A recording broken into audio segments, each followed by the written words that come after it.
For years, Danica Patrick was more than just a race car driver. She was a cultural phenomenon.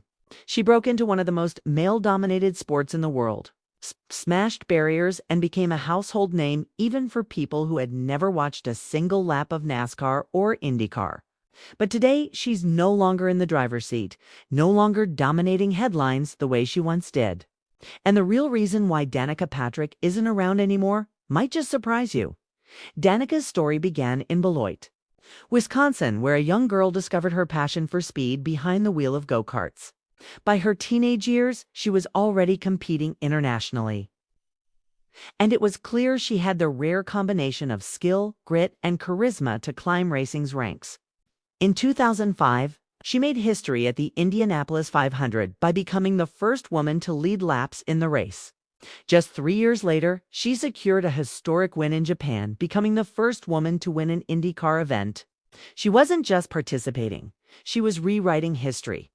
What made Patrick different was that she was never content to simply be the female driver. She competed fiercely, often against men with far more experience, and her presence alone shattered long-standing stereotypes. But with success came the spotlight. And with the spotlight came pressures few athletes could imagine. She was suddenly more than a racer, she was a celebrity.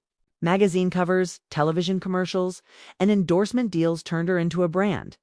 Some critics argued that her off-track fame overshadowed her on-track performance, while others saw her as the future of motorsports. By 2012, Patrick made the bold jump from IndyCar to NASCAR, a move that drew massive media attention.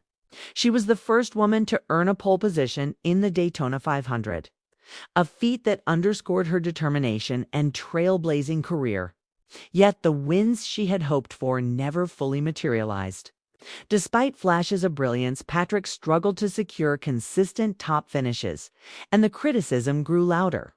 Racing, an unforgiving sport, judged drivers by results, not potential. Behind the scenes, the grind was taking its toll.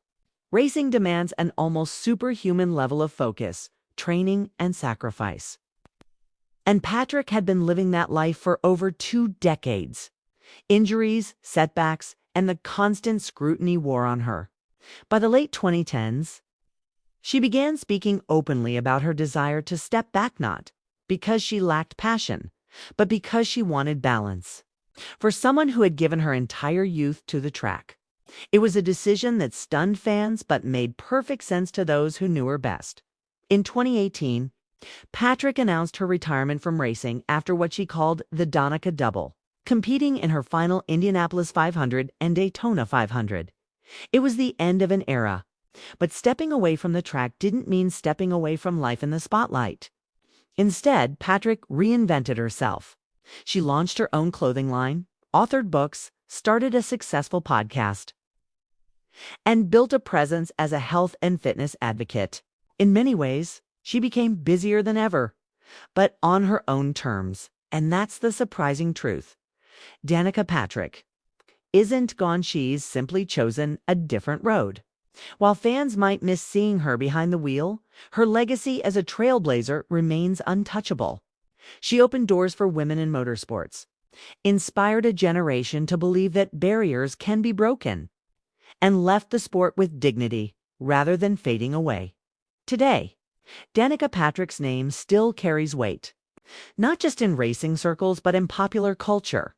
She proved that success isn't only about trophies. It's about influence, courage, and knowing when to turn the page to a new chapter. And maybe that's the ultimate surprise. Danica Patrick's greatest victory wasn't on the track. It was in knowing when to walk away and redefine what winning truly means.